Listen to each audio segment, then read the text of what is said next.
Want to play PUBG in your phone but don't know how to download it? Hi everyone, welcome back to Make Gaming Easy. In this video, I'll show you some quick and easy steps on how to download PUBG in your mobile. So without any further ado, let's get started. Begin by opening Play Store. If you have iOS device, open App Store.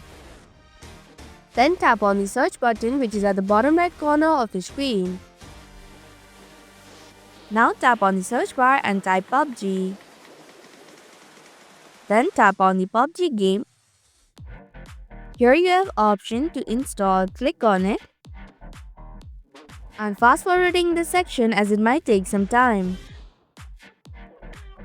Now PUBG Mobile has been installed in your phone. You can start to play by tapping on the play button. And that's how you can download PUBG Mobile in your phone.